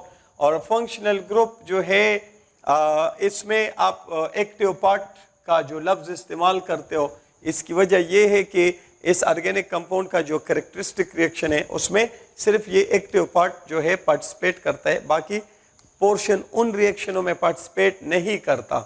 इसके अलावा आप जो है फंक्शनल ग्रुप का नेक्स्ट आइडिया आप इसमें ले सकते हैं मुख्तलिफ ऑर्गेनिक कंपाउंड और उनके फंक्शनल ग्रुप के नाम और उनके फार्मूलास के बारे में। सो अगर आप यहाँ लेट से सीरियल नंबर लिखो और फिर आप लिखो नेम ऑफ होमोलोगस सीरीज या name of the general class of the organic compound, और फिर आप उसमें लिखो उस ऑर्गेनिक कंपाउंड का जो फंक्शनल ग्रुप है उसका फार्मूला क्या होगा, नेम क्या होगा। तो let's talk about the functional group of that homologous series, यानी that class of the organic compounds या एक्टिव पार्ट। और एट द एंड हम इसको एक्सप्लेन करते हैं with a proper example. The very first class of organic compound that is what we call alkanes, और alkanes का properly हम कहते हैं कि कोई फंक्शनल ग्रुप नहीं है। Alkanes are identified by single bond, यानी सिंगल बॉन्ड से आप ऑर्गेनिक अल्केन की पहचान करते हो, लेकिन सिंगल बॉन्ड को आप जनरली फंक्शनल ग्रुप नहीं कह सकते। तो ये आइडेंटिटी है अल्केन्स की, बट जनरली हम कहते हैं कि अल्केन का फंक्शनल ग्रुप नहीं होता। एग्जाम्पल के तौर पे आप ले सकते हो लाइक ईथेन। इसी तरह अगर आप दूसरे वैरायटी में चले जाए तो यू कॉल अबाउट अल्कीन्स या अल्काइलिन्स, और अल्कीन या अल्काइलिन का फंक्शनल ग्रुप है कार्बन कार्बन डबल बॉन्ड, यानी जब किसी हाइड्रोकार्बन में कार्बन कार्बन डबल बॉन्ड हो दैट इज कॉल्ड अल्कीन। अब इसमें दो कार्बन है तो ईथेन के बजाय इसका नाम ईथीन होगा आईयूपेक सिस्टम में, और इथाइलिन कहते हैं इसको कॉमन सिस्टम में। थर्ड वेराइटी इसमें है द अल्काइन्स या द एसिटाइलिन्स, और इनका जो फंक्शनल ग्रुप है that is carbon carbon triple bond. Like example के तौर पे ये एग्जांपल है इनका एसिटाइलिन या ethyne. Acetylene common system name है और आईयूपेक नेम है इसका इथाइन। ओके, तो नेक्स्ट आप इसमें फोर्थ वेराइटी में जा सकते हैं टुवर्ड्स द अल्काइल हैलाइड्स, जिनको जनरली रिप्रेजेंट किया जाता है RX से, और इनका फंक्शनल ग्रुप है फ्लोरीन, क्लोरीन, ब्रोमीन या आयोडीन। और एग्जांपल के तौर पे अगर मैं इथाइल लूं और इसके साथ लेट से Cl लगाऊं, then this compound is called ethyl chloride, the ethyl chloride. The next one is we call amines. Amines जो है इनको आप जनरली कहते हो organic derivatives of ammonia. Organic derivatives of ammonia they are called amines, और इनमें अगर ammonia का एक हाइड्रोजन रिप्लेस हो जाए by alkyl group then you call it primary amine. One not amine मतलब प्राइमरी अमाइन। और अगर अमोनिया के दो हाइड्रोजन रिप्लेस हो जाए बाय अल्काइल या phenyl group then the amine is called a secondary amine. और अगर इसके तीनों हाइड्रोजन एमोनिया के रिप्लेस हो जाए तो then you call it tertiary amine. Example के तौर पे अगर let's say मैं लिखूं मिथाइल और NH2, then this compound is a primary amine and is called methyl amine या डाइमिथाइल अमाइन वगैरह वगैरह। इसके अलावा 6 नंबर पे आप जो है मूव कर सकते हैं towards the alcohols and then towards the phenols. इन दोनों का फंक्शनल ग्रुप सेम है लेकिन there is a difference. Alcohol किस क्लास ऑफ ऑर्गेनिक कंपाउंड को आप अल्कोहल कहते हो? तो इनका फंक्शनल ग्रुप है hydroxyl group. When it is bonded with aliphatic carbon, जब भी हाइड्रोक्सिल ग्रुप किसके साथ बॉन्ड हो? Aliphatic carbon, the compound will be an alcohol. और फिनोल का फंक्शनल ग्रुप भी हाइड्रोक्सिल ग्रुप ही है लेकिन it must be bonded with aromatic carbon. जब भी हाइड्रोक्सिल ग्रुप एरोमेटिक कार्बन के साथ लगे इसको फिनोल। लाइक अगर आपसे पूछ लिया जाए, देखो ये आपके पास एरोमेटिक कार्बन है, सारे एरोमेटिक रिंग है, तो इसके साथ अगर डायरेक्टली OH लग जाए this compound is not alcohol. अक्सर एमसीक्यूज में पूछा जाता है कि क्या ये एरोमेटिक अल्कोहल है, तो आंसर इज नो, ये अल्कोहल है ही नहीं, ये तो फिनोल है। अलबत्ता अगर आप ये लो, ये 6 के 6 आपके एरोमेटिक कार्बन है लेकिन इसके बाहर अगर मैं एक कार्बन लगाऊंगा तो this is not aromatic, this is an aliphatic carbon. और इसके साथ अगर OH लगे तो अब ये अल्कोहल है, this is called aromatic alcohol. This one is not aromatic alcohol, this is a phenol. तो ये जरा डिफरेंस आपने माइंड में रखना है। तो इसका एग्जांपल आप ले सकते हो लाइक दिस वन, यानी लाइक दिस वन। 2 कार्बन है तो ईथेन लिखो और E हटाकर OL लिखो, यानी अल्केन का जो E है इसके बदले अगर आप OL लिखो, the alkane converts to alcohol, methanol, ethanol, propanol, butanol वगैरह वगैरह। और इसमें आप सिंपलेस्ट एग्जाम्पल जो फिनोल सीरीज का है, जब बेंजीन के साथ डायरेक्टली OH लग जाए the compound is called phenol या also called carbolic acid, also called the carbolic acid. इसी तरह जो है अल्कोहल्स और फिनोल्स के बाद नेक्स्ट वैरायटी आपके पास है एल्डिहाइड्स। बल्कि पहले आप ईथर्स की बात करें तो ईथर्स जो है इनका फंक्शनल ग्रुप है oxygen, oxy group. And this oxy group जो है अगर इसके साथ दोनों साइडों पे अल्काइल लगे या दोनों साइडों पे फिनाइल लगे या एक अल्काइल और एक phenyl, this compound is called ether. और एग्जांपल के तौर पे अगर मैं यहां भी मिथाइल लगाऊं, यहां भी, then the compound is called dimethyl ether, this is called dimethyl ether। और फिर नंबर 9 एंड नंबर 10 एक एल्डिहाइड्स है और एक आपके पास है कीटोन्स। और एल्डिहाइड्स और कीटोन को कलेक्टिवली हम कहते हैं carbonyl compounds, collectively they are called carbonyl compounds. Aldehyde का फंक्शनल ग्रुप है formyl group, and formyl group को आप फार्मूला इसका है CHO और इसका स्ट्रक्चर ऐसे है, यानी कार्बोनिल ग्रुप के एक साइड पे जब हाइड्रोजन लगेगा it will give you formyl group, और जिस कंपाउंड में फार्माइल ग्रुप होगा उस कंपाउंड को आप एल्डिहाइड कहते हो। जबकि कीटोन का फंक्शनल ग्रुप है keto group, and this keto group is indicated like this या इंडिकेटेड लाइक दिस, यानी कार्बन के दोनों साइडों पे कार्बन लगेंगे तो कीटोन, और अगर एक साइड पे हाइड्रोजन लगे दूसरी साइड पे हाइड्रोजन लगे या कार्बन लगे, that will be N aldehyde. For example आप इसका एग्जांपल ले सकते हो, लाइक फार्माइल होना तो कंपल्सरी है, इसके साथ लेट्स से मैंने मिथाइल लगा दिया तो कितने कार्बन आ गए इस कंपाउंड में? 2। तो अल्केन वाला नाम लिखो, क्या नाम होगा? ईथेन। ई हटाओ, अल्कोहल के लिए यहाँ OL लगाते हैं और एल्डिहाइड्स के लिए AL लगाते हैं, तो इसका आयुपेक नेम हुआ इथेनॉल। अगर 3 कार्बन है propanol, butanol, OL for alcohol, AL for aldehyde. Common system में आप इसको कहते हैं एसिड एल्डिहाइड, एसिड एल्डिहाइड। और इसी तरह अगर आप कीटोन का एग्जांपल लो तो कार्बोनिल के दोनों साइडों पे कार्बन होना मस्ट है, लाइक दिस वन, 3 कार्बन है तो अल्केन के लिहाज से इसका नाम क्या होगा, प्रोपेन। अब अगर अल्कोहल है तो ई के बदले OL लगाना है, एल्डिहाइड है तो AL, और कीटोन के लिए ONE लगाना है, तो इट बिकम्स प्रोपेनोन। तो कीटोन का जनरल आयुपेक नेम है अल्केनोन, यानी प्रोपेनोन, ब्यूटेनोन, पेंटेनोन। और ये याद रखो कि minimum number of carbon atom in ketone that is 3। Ketone में 3 से कम कार्बन नहीं हो सकते।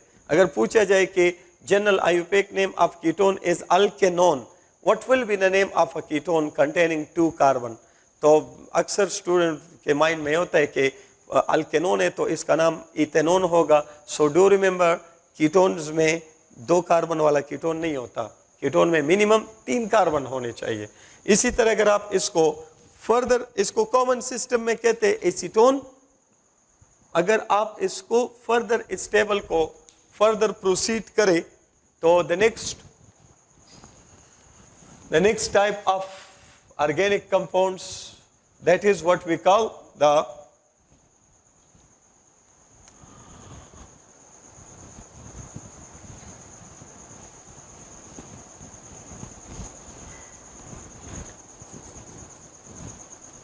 Next one is carboxylic acids, यानी कार्बोक्सिलिक एसिड्स और उनके जो डेरिवेटिव्स है, बाकी उन पे बातचीत करनी है आपने। तो कार्बोक्सिलिक एसिड नंबर 11 में आप ले सकते हो कार्बोक्सिलिक एसिड्स, और कार्बोक्सिलिक एसिड का फंक्शनल ग्रुप है carboxyl group. Carboxyl group is COOH, और स्ट्रक्चर इसका आप यू ड्रा कर सकते हैं, C+ONOH। जिस कंपाउंड में कार्बोक्साइल ग्रुप होगा उसको आप कार्बोक्सिलिक एसिड कहोगे। लाइक फॉर एग्जांपल, अगर फर्ज करें इस कार्बोक्साइल ग्रुप के साथ मैं लगा लूं मिथाइल ग्रुप, तो कितने कार्बन वाला कार्बोक्सिलिक एसिड बन गया, 2। तो अल्केन से आप इसका आयुपेक नेम कैसे डिराइव करोगे, तो 2 कार्बन वाले अल्केन को ईथेन कहोगे। इसका ई हटाएं, अगर अल्केन का ई हटाकर आप OL लगाओगे अल्कोहल बनेगा, ई हटाकर AL लगाओगे एल्डिहाइड बनेगा, ई हटा के आप ONE लगाओगे तो कीटोन बनेगा। और अगर अल्केन का ई हटा के आप क्या लगाओगे, ओइक एसिड, तो alkanoic acid, it is the general IUPAC name of carboxylic acid. क्योंकि यहाँ 2 कार्बन है तो you call it ethanoic acid, 3 carbon होते तो propanoic acid, butanoic acid and so on. और कॉमन सिस्टम में आप इसको कहते हो एसिटिक एसिड, इसका कॉमन सिस्टम नेम है द एसिटिक एसिड। इसके अलावा आप जो है कार्बोक्सिलिक एसिड के डेरिवेटिव्स की बात करोगे, तो डेरिवेटिव्स ऑफ कार्बोक्सिलिक एसिड में, डेरिवेटिव्स ऑफ कार्बोक्सिलिक एसिड्स में मैं जिस तरतीब से लिखूंगा ये इन डेरिवेटिव्स की रिएक्टिविटी का तरतीब भी है। The most reactive acid derivative, फिर उसके बाद उस एंड सो ऑन। तो पहला डेरिवेटिव में पहला आ रहा है, आप इसको 12 नंबर दे सकते हो। A new kind of organic compound that is what we call acid halides, और एसिड हैलाइड्स को आप डिनोट करते हो इस तरह, यानी कार्बोक्सिलिक एसिड के OH को आप रिप्लेस करो by halogen, this will give you acid halides.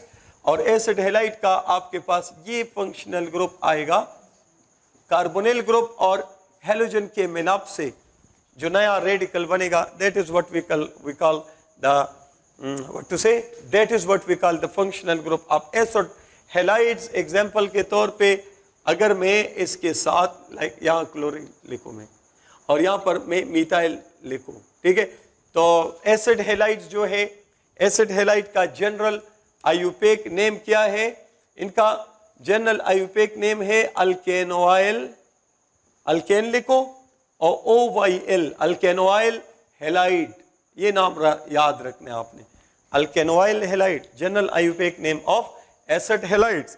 तो इसमें कितने कार्बन है, 2, तो क्या नाम होगा, इथेनोइल, द इथेनोइल क्लोराइड, ठीक है। इसी तरह आप दूसरा इसका एसिड डेरिवेटिव्स में सेकंड डेरिवेटिव की तरफ जाओगे तो it will be acid in hydrides, acid in hydrides, इनका नाम तो बस ऐसे ही लिखोगे, एसिड इन हाइड्राइड, यानी मेथेनोइक एनहाइड्राइड, एथेनोइक एनहाइड्राइड वगैरह वगैरह, इनको जनरली डिनोट किया जाता है लाइक दिस। ये आपके पास एक कार्बोनिल ग्रुप और दूसरा कार्बोनिल ग्रुप, जब दो कार्बोनिल ग्रुप को आप ईथर ग्रुप के साथ कनेक्ट करते हो, जब भी आप ईथर ग्रुप के साथ दो कार्बोनिल ग्रुप कनेक्ट करोगे, the resulting compound will be N acid halide. और याद रखिए कि ईथर वाले ऑक्सीजन के इस साइड पे जितने नंबर ऑफ कार्बन होंगे उस साइड पे भी एग्जैक्टली उतने ही नंबर ऑफ कार्बन होंगे। तो नाम में आपने एक साइड से नंबर ऑफ कार्बन लेना है। अगर लेट से यहां दो कार्बन है तो इसको आप कहोगे इथेनोइक एनहाइड्राइड, एक कार्बन है तो क्या कहोगे, मेथेनोइक एनहाइड्राइड या फॉर्मिक एनहाइड्राइड। दो कार्बन वाले को आप एसिटिक एसिड है ना, तो एसिटिक एनहाइड्राइड आप कहोगे। तो इस सूरत में you will take it like इसका फंक्शनल ग्रुप आपने क्या लेना है, the two carbonyl group bonded together with the help of ether group. Ether and two carbonyl group combine and will give you a new class of organic compound called the acid anhydrides. और इनका example के तौर पे अगर मैं इसका example, ये थोड़ा बड़ा, तो let me take this example, और फिर ईथर ग्रुप, फिर कार्बोनिल ग्रुप। तो ये कार्बोनिल ग्रुप और ये सेम नंबर ऑफ कार्बन इनमें होने चाहिए। कितने कार्बन वाला कार्बोनिल ग्रुप आप दे रहे हो, दो कार्बन वाला, तो दो कार्बन का मतलब है इथेनोइक, तो इसको आप कहोगे इथेनोइक, द इथेनोइक एनहाइड्राइड, इस तरह propanoic anhydride and so on. या दो कार्बन वाली कार्बोक्सिलिक एसिड को आप एसिटिक एसिड भी कहते हो, तो it may also be called acetic anhydride. इसी तरह next type of organic compound जो है या एसिड डेरिवेटिव जो आपके पास अगला है, they are esters. Don't call it easters, they are esters. So esters जो है इनको जनरली इस तरह रिप्रेजेंट किया जाता है कि जब आप, ये एल्कोक्सी ग्रुप है, एल्कोक्सी ग्रुप को या स्ट्रेट अवे आप ईथर ग्रुप को कंबाइन करते हो कार्बोनिल ग्रुप के साथ, the resulting compound is called what to say, the resulting compound is called esters. और अच्छा, तो एस्टर्स जो है, esters they have taste in order like fruits and vegetables. इसी वजह से they are used as, esters are used as artificial flavors। ये अक्सर MCQs में पॉइंट पूछा जाता है। तो which organic compounds are used as artificial flavors? they are esters। ठीक है, तो esters का फंक्शनल ग्रुप है, ये दो अल्काइल ग्रुप आपने हटाने, यानी कार्बोनिल ग्रुप और ईथर ग्रुप को कंबाइन करो। तो this is what we call the functional group of esters. और एस्टर्स में एग्जाम्पल के तौर पे अगर मैं लिखूं लाइक यहाँ इस साइड पे मिथाइल पुट करूं, इस साइड पे भी चलो मिथाइल पुट करता हूं, तो इनका जनरल आयुपेक नेम क्या है, एस्टर्स का जनरल आयुपेक नेम क्या है, एस्टर्स का जनरल आयुपेक नेम यहां से आप लो, ये अल्काइल और इसको आप कहते हो अल्केनोएट। तो what is general IUPAC name of ester, that is alkyl अल्केनोएट।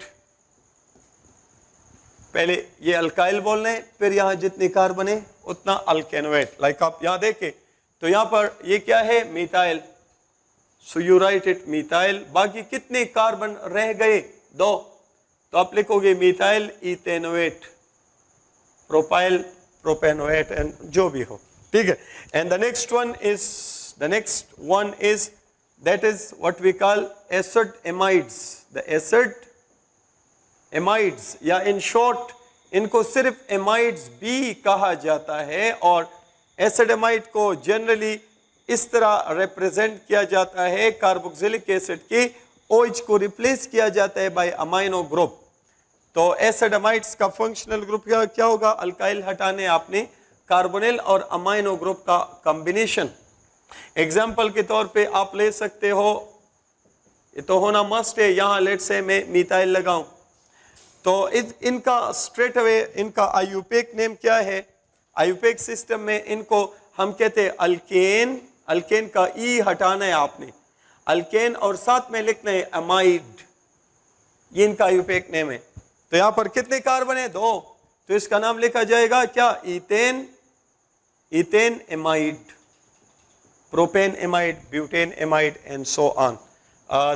इसके अलावा the last derivatives of the carboxylic acid का जो आखिरी डेरिवेटिव है, the last type of organic compound, उसको आप यहाँ कॉपी कर ले नंबर 16 में।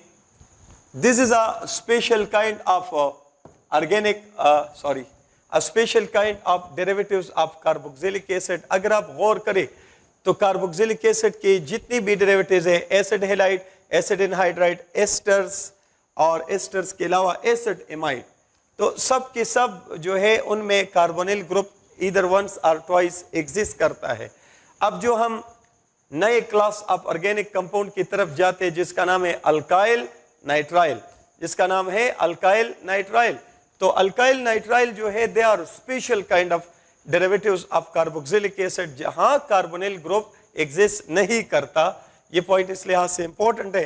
तो the last one is alkyl, alkyl nitriles, ठीक है। इनको जनरली इस तरह आप डिनोट करते हो R और CN, यानी C और नाइट्रोजन और कार्बन का triple bond.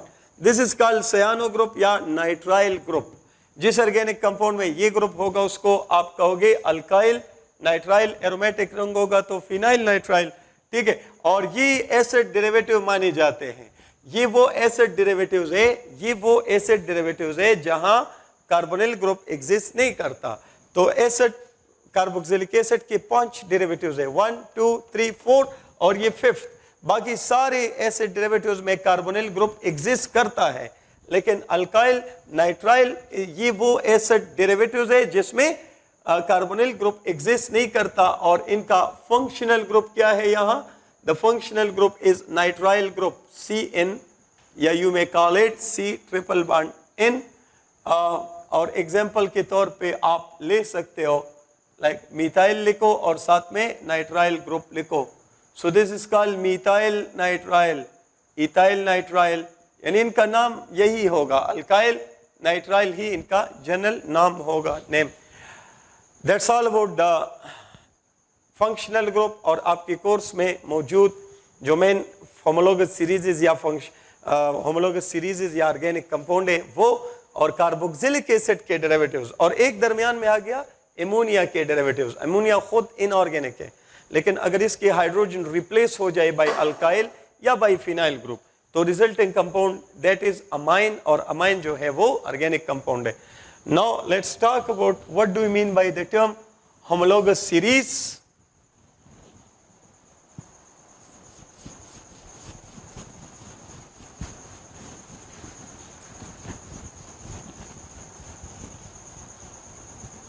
Let's talk about the term homologous series.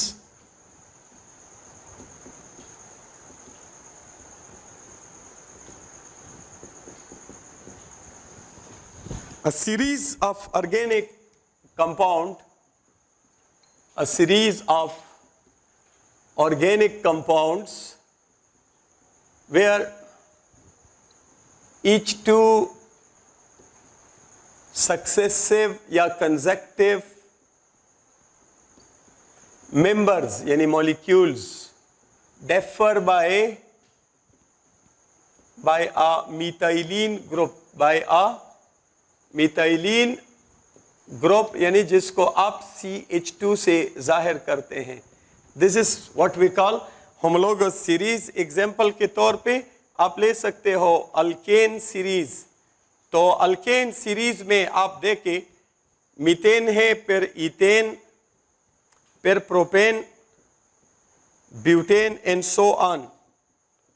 तो यहां कोई भी 2 कंसेक्टिव मेंबर जो है उनका फर्क आप देखोगे तो एक कार्बन का फर्क होगा और 2 हाइड्रोजन मिथाइलिन ग्रुप का फर्क होगा। यहां आप देखोगे मिथाइलिन, यहां आप देखोगे तो methylene group. So this is a homologous series. इसी तरह आप अल्कीन सीरीज लो तो अल्कीन सीरीज भी एक होमोलोगस सीरीज है। C2H4, C1 उसमें नहीं होता क्योंकि कार्बन कार्बन डबल बॉन्ड होना चाहिए। और C3H6, C4H8 and so on. तो किसी भी दो कंजक्टिव मेंबरों का अगर आप फर्क देखो तो कितना होगा, CH2 का होगा, मिथाइलिन ये भी होमोलोगस सीरीज है, alkyne series homologous series, alcohol series, aldehyde series, ketone series, ये सारे ऑर्गेनिक कंपाउंड किसी न किसी होमोलोगस सीरीज का मेंबर होते हैं। होमोलोगस सीरीज के जनरल क्वालिटीज क्या है, जनरल कैरेक्टरिस्टिक, ये अक्सर एमसीक्यूज में आ जाते हैं, तो खैर बुक में डायरेक्ट भी है। एनी हो, पहला पॉइंट ये है कि all members follow same general formula. Like आप इन सारे मेंबरों का फार्मूला क्या है, एक ही है, CnH2n+2। इन सारे मेंबरों का एक ही फार्मूला है, CnNH2n। दूसरी बात यह है कि all members prepared by same methods, यानी इनके मेथड्स ऑफ प्रिपरेशन भी ऑलमोस्ट सेम होते हैं। तीसरा पॉइंट के all members have same chemical properties, यानी तमाम मेंबर के केमिकल प्रॉपर्टीज बिल्कुल सिमिलर होते हैं, क्योंकि इनका फंक्शनल ग्रुप सिमिलर होता है। नेचर ऑफ बॉन्ड भी सेम होते हैं और नेचर ऑफ एटम भी सेम होते हैं। वंस अगेन, किसी होमोलोगस सीरीज के अंदर जो मेंबर्स होते हैं उनमें नेचर ऑफ बॉन्ड भी सेम होता है, नेचर ऑफ एटम, सिर्फ नंबर ऑफ एटम में फर्क होता है। तो नंबर ऑफ एटम से मास में फर्क आते हैं और मास फिजिकल प्रॉपर्टीज में डिफरेंस क्रिएट करता है। तो केमिकल प्रॉपर्टी इनकी सिमिलर होते हैं। There is a gradual a constant difference in physical properties of members of a homologous series। physical properties में एक constant फर्क आ रहा होता है। So this is all about the homologous series in all its characteristics। इस chapter